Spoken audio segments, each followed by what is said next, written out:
የዘንድሮ ዓመት ከሌሎች ዓመታት ለየት የሚያደርገው የተሟላ የማክሮ ኢኮኖሚ ማሻሻያ ያደረግንበት ዓመተ ምህረት ነው። በታሪካችን ትልቁን የኢኮኖሚ ሪፎርም ያካሄድንበት ነው። አንደኛ የውጭ ምንዛሪ ተመን በገበያ እንዲወሰን መደረጉ፣ ደረጃ በደረጃ በገበያ የሚወሰን የወለድ ተመን የሚመራ የሞኔታሪ ፖሊሲ መደረጉ፣ እንዲሁም ገበያችንን ለማሳደግ እና ወጪያችንን ውጤታማ ለማድረግ የሚያስችል የፊስካል ፖሊሲ መነደፉ፣ እንዲሁም የእድገት አማራጮችን ለማስፋት የግሉን ሴክተር ሚና ለማሳደግ የተጀመሩ ስራዎችን አጠናክረን ለመቀጠል የተለያዩ ሪፎርም ስራዎች የተሰሩበት ዓመተ ምህረት ነው። ከእድገት አፈጻጸም ጠንካራ ውጤት ያለበት ነው። የኢንፍሌሽንን ከመቆጣጠር ረገድ በጣም ጥሩ ውጤት ነው የመጣው። ከባለፉት ወራቶች አሁንም የቀነሰበት ሁኔታ ነው ያለው። ይሄ አጠቃላይ የመጣው ፈጣን እድገት እንዲሁም ኢንፍሌሽንን ለመቆጣጠር የተደረገው እርምጃ ውጤታማ መሆን መጀመሩን የሚያሳይ ነው ማለት ነው። በአጠቃላይ የገቢ አቅማችንን በማሳደግ ረገድም ጥሩ ውጤት ነው እየመጣ ያለው። ከዚህ በላይ አጠናክሮ መቀጠል የሚያስፈልግ መሆኑም ተነስተዋል። ሌላ የመንግስት ልማት ድርጅቶች አፈጻጸምም በጣም ጥሩ ነው ያለው። አጠቃላይ የመንግስት ልማት ድርጅቶች በኢአይኤች ስር ተደራጅተው ሪፎርም የተደረጉ የኮርፖሬት ገቨርናንሶች እንዲሻሻል አጠቃላይ ዘንድሮ ያላቸው የገቢ አቅም በከፍተኛ ደረጃ ያደገበት ሁኔታ ነው ያለው። ኤክስፖርታችን ላይም ጥሩ አፈጻጸም ነው ያለው። አጠቃላይ የምንዛሪ ክምችታችን ሪዘርቭ ምንለው በብሔራዊ ባንክም በጣም ጥሩ ነው። የባንኮችም የምንዛሪ ግኝት የተሻሻለ ነው ያለው። ስለዚህ በሁሉም ዋና ዋና የማክሮ ኢኮኖሚ እድገት አመላካቾች በሚታዩበት ጊዜ በጣም ጥሩ ውጤት ያለበት ነው። በፊስካል ረገድ በምናይበት ጊዜ አንደኛ ገቢያችንን በማሳደግ ግብረ ኃይል ተቋቁሞ በፕራይም ሚኒስትሩ ሰፊ ትኩረት ተሰጥቶ ገንዘብ ሚኒስቴር፣ ገቢዎች ሚኒስቴር፣ ጉምሩክ ኮሚሽን፣ አጠቃላይ ሌሎችም ተቋማት ባሉበት በስፋት በግብረ ኃይል መልክ በየጊዜው ከፍተኛ አመራር በመስጠት የታክስ አስተዳደርን በማሻሻል ረገድ የክትትሉን በማሻሻል ረገድ የታክስ ተገዥነትን በማሳደግ ረገድ በጣም ጥሩ ውጤት ነው የመጣ ያለው። በዚህ ረገድ 100% የ9 ወሩን ማሳካት የተቻለበት ሁኔታ ነው ያለው። ሌላ የዕዳ ሽግሽግ ነው። ከጂ20 የክሬዲተር ኮሚቴ ከሚባለው የኢትዮጵያ አበዳሪዎች ቡድን ጋር ሰፊ ውይይቶች ሲካሄዱ ቆይተዋል። በመርህ ደረጃ ከስምምነት ደርሰናል። በዚህ ስምምነት መሰረትም የ3.5 ቢሊዮን ዶላር የዕዳ እፎይታ ወይም ሽግሽግ የምናገኝበት ስምምነት ላይ በመርህ ደረጃ የደረስንበት ነው። ይሄኛው በቅርቡ የመግባቢያ ስምምነት ሰነድ የሚፈረም ይሆናል ከኮሚቴው ጋር በጠቅላላ እንዲሁም በሂደት ደግሞ ከእያንዳንዱ አበዳሪዎች ጋር ዝርዝር ውይይት የሚካሄድ ይሆናል። ይሄ የዕዳ ጫናችንን በመቀነስ ረገድ በዚህ ዓመት በጣም ትልቅ ውጤት የመጣበት ዓመት ነው ማለት ይቻላል። ሌላኛው የማክሮ ኢኮኖሚ ማሻሻያ ሪፎርሙን ተከትሎ የምንዛሪ ተመን በገበያ በመወሰኑ ረገድ የኢምፖርት ላይ የሚያመጣውን ጫና በማህበረሰብ ላይ የሚያመጣውን ጫና ለመቋቋም የሚያስችል ከፍተኛ ድጎማ በጀት ነው ዘንድሮ የበጀት ነው። በማዳበሪያ በከፍተኛ ደረጃ ደጉመናል። ነዳጅ በከፍተኛ ደረጃ ደጉመናል። የምግብ ዘይት፣ የመድኃኒት መሰረታዊ የመድኃኒት አቅርቦትን ደጉመናል። የመንግስት ሰራተኞች ደሞዝ ተጨምረዋል በከፍተኛ ደረጃ ማለት ነው። እንዲሁም በአጠቃላይ በግብርና ምርት አቅርቦት ረገድም በከፍተኛ ደረጃ ስራ በመስራት የኢንፍሌሽን ጫና እንዳይከሰት የምግብ አቅርቦት በማሻሻል ረገድም ጥሩ ውጤት ነው ያለው። ስለዚህ መንግስት ከድጎማ አንጻር በጣም ሰፊ ስራ ነው የሰራው። ስለዚህ የተሟላ ማክሮ ኢኮኖሚ ማሻሻያው በተረጋጋ ማህበራዊና ሀገራዊ ሁኔታ ውጤታማ በሆነ ማክሮ ኢኮኖሚ አፈጻጸም የሴክተሮች የዘርፍ የኢኮኖሚ እድገትም በጣም ጥሩ ነው ያለው። ግብርና በጣም ጥሩ ነው። ኢንዱስትሪም የአቅም አጠቃቀም ማሻሻል ላይ በጣም ከፍተኛ ውጤት የመጣ ያለበት ሁኔታ ነው ያለው። አጠቃላይ ሌሎች የአገልግሎት ዘርፍን በማስፋፋት ረገድ በጣም ጥሩ ነው። ዲጂታላይዜሽን በማሳደግ ረገድ እየመጣ ያለው በኢትዮጵያ እጅግ በጣም ከፍተኛ ነው። ስለዚህ ዋናው ነገር ይሄ የተጀመሩት የማክሮ ኢኮኖሚ ማሻሻያው ተጠናክሮ እንዲቀጥል የምርታማነትን የማሻሻል ጉዳይ፣ የንግድ ስርዓትን የማሻሻል ጉዳይ፣ የኤክስፖርት የማሳደግ ጉዳይ፣ ገቢያችንን የማሳደግ ጉዳይ፣ የውጭ ቁጠባን እና ውጤታማነትን በማሳደግ ረገድ የመንግስት ልማት ድርጅቶች አፈጻጸም በማሻሻል ረገድ የተጀመሩ ስራዎች ተጠናክሮ መቀጠል ያለባቸው መሆኑ ነው ከመግባባት የተደረሰ ያለው። አመሰግናለሁ። እንግዲህ አሁን እያየን ያለነው የሶስተኛው ዙር የ100 ቀን ግምገማ ወይም ደግሞ የ9 ወር ነው። በዚህ ውስጥ እንግዲህ ዘንድሮ እቅዱን ስናቅድ ኢትዮጵያ 8.4% አጠቃላይ እድገት ይኖራታል ተብሎ ሲቀመጥ ግብርናው ዘርፍ ደግሞ 6.1% ለዚህ አስተዋጽኦ እንዲያደርግ ግብ ተጥሎ ነው ወደ ስራ የገባ ነው። ለነዚህም በመኸር በበልግ በመስኖ መሰራት የሚገባቸውን ግቦች ጥለን የገባንበት ሁኔታ አለ። ከዚህ አንፃር አሁን በ9 ወሩ ላይ ያየነው ለምሳሌ አሁን ያለፈው መኸር 20.5 ሚሊዮን ሄክታር በመኸር ተሸፍኗል። ይሄ ከባለፈው አመት መኸር ጋር ሲታይ የ3 ሚሊዮን ብልጫ አለው። በመሬት ስፋት ብቻ ሳይሆን በምርት የዋናዋና ሰብሎችን ብቻ የሰብልን ብቻ ብንወስድ ባለፈው ተመሳሳይ ጊዜ ወደ 505 ሚሊዮን ኩንታል ነው ከሰብል ምርት ብቻ የሰበሰብነው። ዘንድሮ ይሄኛው ወደ 610 ሚሊዮን ኩንታል ነው። ይሄ እንግዲህ በ100 ሚሊዮን ኩንታል በመኸር ጊዜ ብቻ የሚመረተው ላይ ጭማሪ ያለው ማለት ነው። ከዛ ውስጥ የመኸርን ስንዴ ብቻ ነጥለን ብንወስድ አመና በመኸር 122 ሚሊዮን ኩንታል ስንዴ ነበር ያመረትነው። ዘንድሮ ወደ 152 ሚሊዮን ኩንታል ነው ያመረትነው። የ30 ሚሊዮን ኩንታል ብልጫ አለው። ስለዚህ የመኸር እቅዳችን ለግብርናው ዘርፍ ከተሰጠው አገራዊ እድገት ከማሳካት አንፃር ከእቅዳችን በላይ የተሰራበት ሁኔታ አለ። ወደ መስኖ ስንመጣ መስኖ በሰብልና በሆርቲካልቸር እስከ 5 ሚሊዮን ለመሸፈን ነበር ያቀድነው። መስኖ የስንዴን ብቻ ብንወስድ ወደ 3.5 ሚሊዮን ሄክታር ሸፍነናል። አምና 3 ሚሊዮን ነበረ ለመድረስ የቻልነው። የግማሽ ሚሊዮን የመሬት ጭማሪ ያለው ምርቱ ሙሉ በሙሉ ተሰብስበው ባይጠናቀቅም ማለት ነው። ስለዚህ ከመኸርና መስኖ ላይ አሁን እየተሰራ ያለና ተሰብስበው ያልተጠናቀቀውን ምርት ስንወስድ ለሰብል ምርት ያዝናቸው ግቦች ሙሉ በሙሉ የሚሳኩና ከግቡ በላይ እንደሚሄዱ አይተናል። ከግብርና ዘርፍ አንፃር ሌላው ለሀገራዊ ምርቱ ትልቅ አስተዋጽኦ ያለው የእንስሳት ሀብት ዘርፉ ነው። በእንስሳት ሀብት ዘርፉ ላይ በተለይ ከሌማት ትሩፋት ጋር ተያይዞ የተሰሩ ስራዎች በጣም ከፍተኛ ውጤት ማምጣት ጀምረዋል። ለምሳሌ ከእንቁላል ምርት ከዶሮ ስጋ ምርት አንፃር ስናይ ባለፈው አመቱ ሙሉ ሰርተን የደረስንበት የአንድ ቀን ጫጩት ስርጭት ወደ 75 ሚሊዮን እስከ 80 ሚሊዮን ነው የነበረው። አሁን በ9 ወሩ ላይ 90 ሚሊዮን ላይ ደርሰናል። እቅዳችን ወደ 150 እንደርሳለን የሚል ነው። ምክንያቱም ቢሻንጉራቻ ላይ ዘንድሮ ያስጀመርነው የቅድመ ውላጅ ፕሮጀክት ወደ ስራ ስለሚገባ ለጫጩት የሚያስፈልገው ግብዓት ሀገር ውስጥ ኢትዮጵያ ማምረት ስለምትጀምር ማለት ነው። ይሄ እንግዲህ ሌማት ትሩፋት ስንጀምር 26 ሚሊዮን አካባቢ ነበረው። አሁን በ9 ወር ስለ 90 ሚሊዮን ነው ያወራን ያለነው። ወተት ምርቶችን ለማሳደግ በተለይ በዚህ ተሻሻሉ ዝርያዎች ማዳቀል ኢትዮጵያ ከ2 አመት በፊት ሌማት ትሩፋት ስንጀምር ግማሽ ሚሊዮን ነበረ መስራት የምንችለው። አሁን በ9 ወር 3 ሚሊዮን ነው የሰራነው። የ4-5 እጥፍ ነው። በዛው ልክ የወተት ምርት የማር ምርት የአሳ ምርት የጨመረበት ሁኔታ አለ። እነዚህ ምርቶች በአገራዊ ምርት እድገት ውስጥ የላይቭስቶክ ዘርፉ ያለውንም በዛው ልክ እንደ አስተዋጽኦ እንደሚያደርግ ነው የገመገምነው ማለት ነው። ገበያን ከማረጋጋትና የኑሮ ውድነትን ከማረጋጋት አንፃር የተመዘገበውን የኢንፍሌሽን ውስጥ የምግብ ምርቶች ኢንፍሌሽን ወደ 11.8% ወርዷል። ከዚህ በፊት እንደውም ምግብ ነክ ያልሆነው በላይ ነበር የምግብ ኢንፍሌሽን። ይሄ አገራዊ ምርቱ ምን ያክል ወደ ገበያ እየገባ ያለበት ሁኔታ ነው የሚያሳየው። at the same time ደግሞ የግብርና ኤክስፖርት ምርቶች ደግሞ ጨምረዋል። የሀገር ውስጥ ፍጆታው ላይም ትልቅ አስተዋጽኦ አድርጓል። የቡና ምርት የጥራጥሬ የቅባት እህሎች የአበባ ከተቀመጠላቸው የኤክስፖርት ምርቶች ሁሉም ከታርጌታቸው በላይ ነው ኤክስፖርት ያደረግነው። ለምሳሌ ባለፈው 9 ወር 2.6 ቢሊዮን ዶላር ግብርናው ዘርፍ ለኤክስፖርት አስተዋጽኦ አድርጓል። ይሄ ከ9 ወሩ እቅድ አንፃር ስናይ የ16% ብልጫ አለው። ከአምና አንፃር ደግሞ ስናይ ተመሳሳይ ወቅት ጋር ስናይ 30 ከመቶ በላይ ብልጫ አለው። በተለይ ቡና ብቻውን 1.5 ቢሊዮን የውጭ ምንዛሪ ያስገኘበት ሁኔታ አለ። አመቱን ሙሉ አምና ትልቅ ሪኮርድ ነው ብለን ለኢትዮጵያ ሴሌብሬት ያደረግነው 1.43 ቢሊዮን ዩኤስ ዶላር ነው ማግኘት የቻልነው። ይሄንን በ9 ወር ውስጥ 1.5 አሳክተናል ዘንድሮ። ስራ ዕድል ፈጠራ ላይ የግብርናው ዘርፍ ከተፈጠረው ወደ 3 ሚሊዮን አካባቢ ስራ ዕድል ውስጥ በ9 ወር ውስጥ 1.2 ሚሊዮኑን ከ1/3 በላይ ግብርና ዘርፍ ነው አስተዋጽኦ ያደረገው። በስራ ዕድል ፈጠራም ጭምር የግብርና ዘርፍ ኮንትሪቢዩሽን በጣም ትልቅ ነበር ብሎ መውሰድ ይቻላል።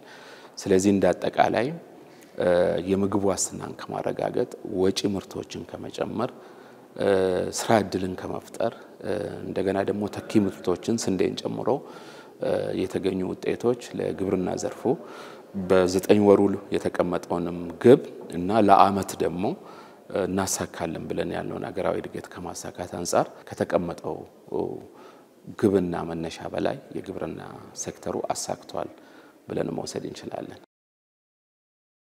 አጠቃላይ የሀገር አቀፍ የ9 ወራት ግምገማችን ላይ በተለይ ቱሪዝምን በተመለከተ ባለፉት 9 ወራት ከዚህ በፊት ባልነበረ መልኩ በመንግስት በተለያዩ ተቋማትም ከፍተኛ ትኩረት ተሰጥቶት ሲሰራበት የነበረው የኮንፈረንስ ቱሪዝምን ጉዳይ ተመልክተናል። በዚህ የቱሪዝም ንዑስ ዘርፍ ውስጥ በጣም ከፍተኛ ለውጥ ያየንበት ነበሩ ያለፉት 9 ወራት።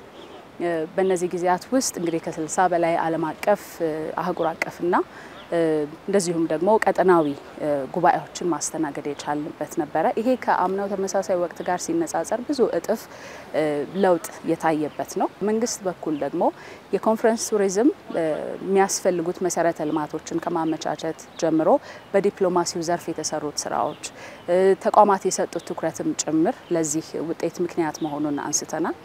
በዚህ ሂደት ውስጥ እንግዲህ ቱሪዝም የሀገርንም ገጽታ አብሮ የሚገነባ ዘርፍም እንደመሆኑ መጠን እዚህ የሚመጡት ለተለያየ ጉዳይ የሚመጡት ተሳታፊዎች በዛው ደግሞ እንደ ሀገር ያለውን ጸጋዎቻችንን እንዲመለከቱ እንዲጎበኙና የኢትዮጵያን ገጽታም እንዲያስተዋውቁ ማድረግ የተቻለበት እንደሆነ ተመልክተናል። በአጠቃላይ ደግሞ የቱሪዝም ዘርፉን ስንመለከተው ከኮንፈረንስ ቱሪዝሙ ባሻገር ደግሞ የመዳረሻ ልማት ስራዎችንም ባለፉት 9 ወራት በስፋት ሲሰራ እንደነበረ ይታወቃል።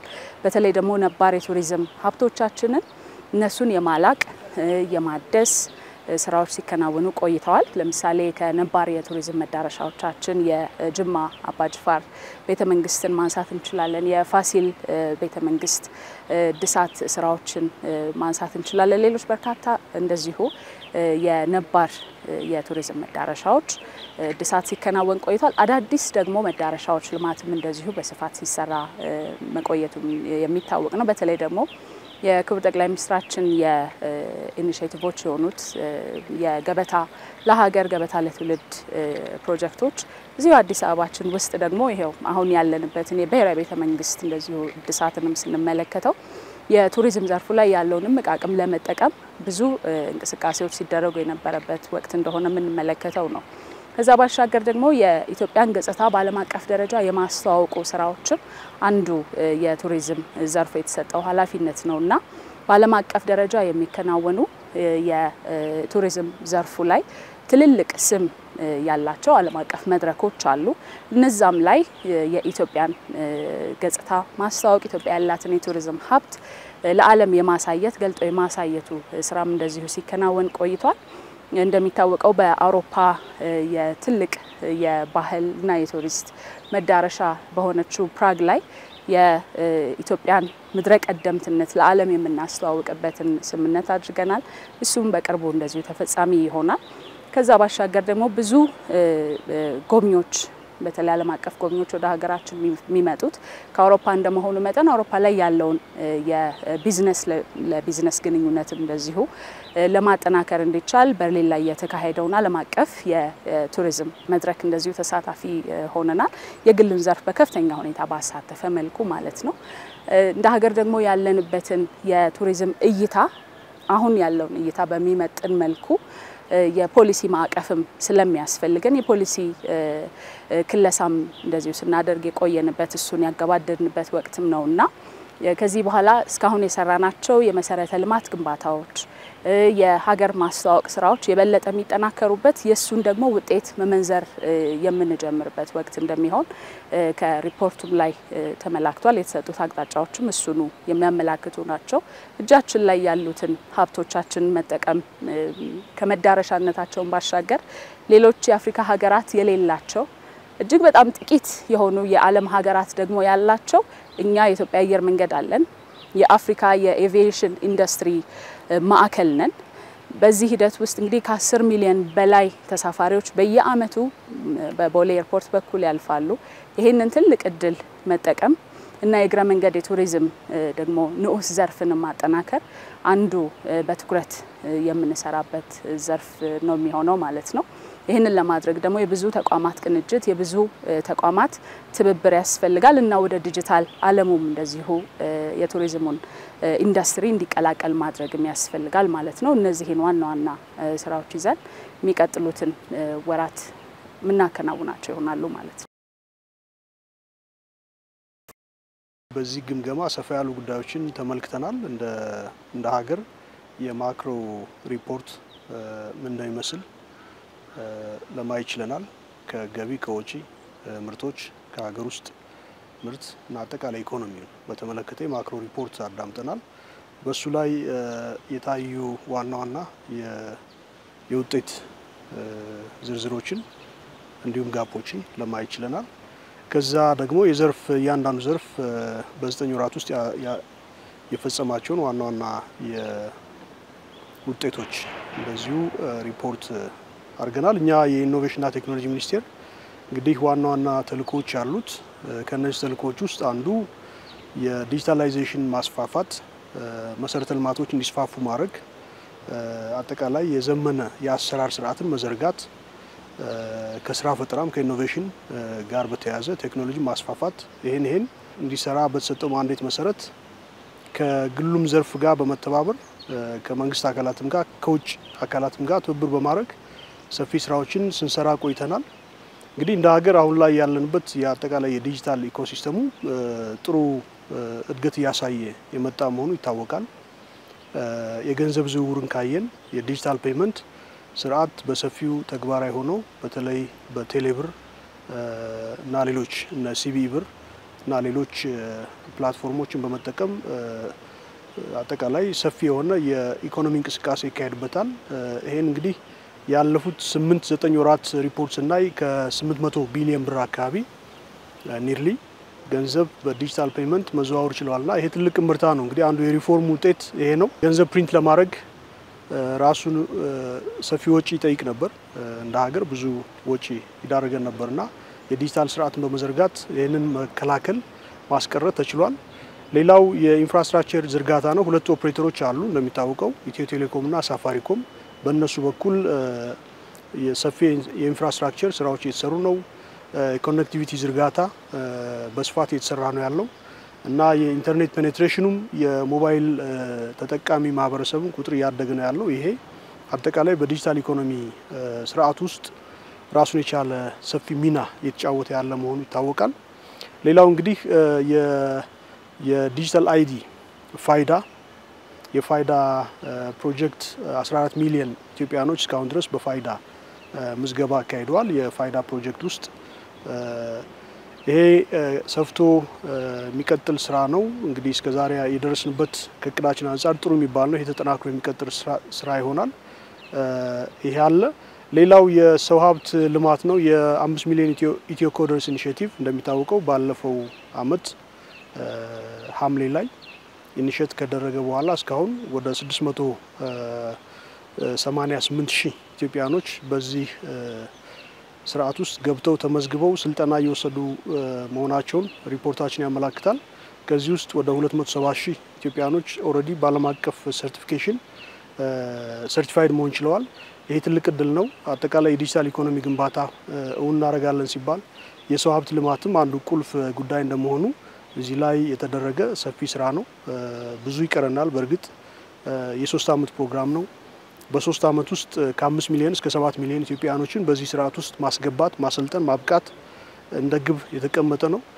የገመገምን ይሄንን ከክልሎችም ጋር እየሰራን እንቀጥላለን ማለት ነው እና በርካታ ስራዎች አሉ። በቴክኖሎጂ በስታርታፕ በስራ ፈጠራ በሀብት ፈጠራ እንደዚሁ በቴክኖሎጂ ልማትና ሽግግር ሰፊ ስራዎችን እየሰራን እንገኛለን።